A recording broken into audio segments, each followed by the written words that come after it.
संगम युग का वर्षा यही है, शिव से मिलन मनाना। समय श्वास संकल्प सभी सेवा में लगाना। पवित्रता बरसाए जग में, पवित्रता बरसाए जग में। फरिश्ता झलक तुम्हारी, फरिश्ता झलक तुम्हारी। शिव पिता ने दी है तुमको, शिव पिता ने दी है तुमको श्रीमत कितनी प्यारी, श्रीमत कितनी प्यारी। मीठे बच्चों प्यारे बच्चों। खुशवंत सिंह भी जब आया था तो उसने बाद में जाके लिखा था आर्टिकल। कहता है पहली बार जीवन में अनुभव हुआ कि एक्टिविटी भी है और शांति भी है। हम तो समझते थे शांति माना पहाड़ों में चले जाओ, कर्म को छोड़ दो, संन्यास करो, एकदम सब चीजें छोड़ के अलग होकर के एकदम,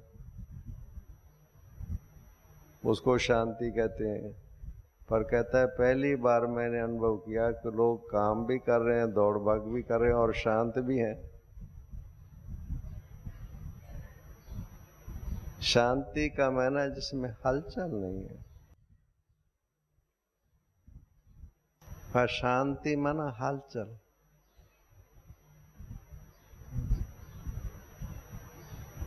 और जिसमें हलचल है आप सब जानते हैं, उसमें गुण और शक्तियां विकसित होती नहीं उस आत्मा में। गुण और शक्तियां भी विकसित होती हैं बेसिकली जब शांति है अंदर। और शांति की भी, जिसे दादी हमारी कहती है, स्टिलनेस एंड स्टेबल दोनों चाहिए।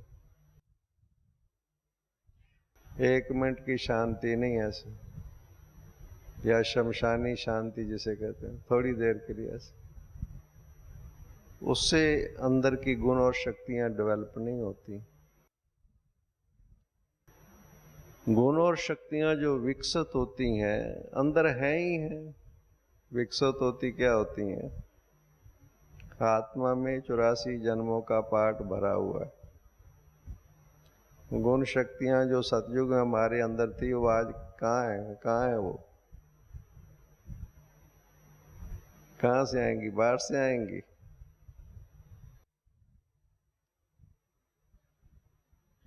उसके ऊपर जो अंदर दूसरी चीजें आ गई हैं उसने उनको दबा रखा है। हमारे अंदर ही डिविनिटी है। डिविनिटी और कहाँ है? हमारे अंदर ही तो है। हम वही आत्मा तो है। हम सो हम क्या क्या मैंने, हम ही तो हैं। इसलिए बाबा कहता बाहर भटकने की जरूरत हो रहा है कि शांति के लिए बाहर जाओ, कहीं जाने की जरूरत नहीं है। जिन चीजों ने हमारे उस स्वरूप को, उस धर्म को, हमारी उस स्टेज को दबा रखा है, उससे मुक्त होना है। मुक्त होना, वही काम कर रहे हैं हम। और रोज क्या करते हैं? बैठ करके। और एक जन्म का नहीं, कई जन्म का है संस्कार है, अंदर है वो। अब कई दफा कॉन्शियस में नहीं होता, सब कॉन्शियस में होता है। कॉन्शियस में ना करंट अकाउंट, सब कॉन्शियस में ना फिक्स डिपॉजिट अंदर है। अब कई दफा कई भाई बहने कहते हैं पहले तो ऐसा विचार नहीं आता था, अब क्यों आता है?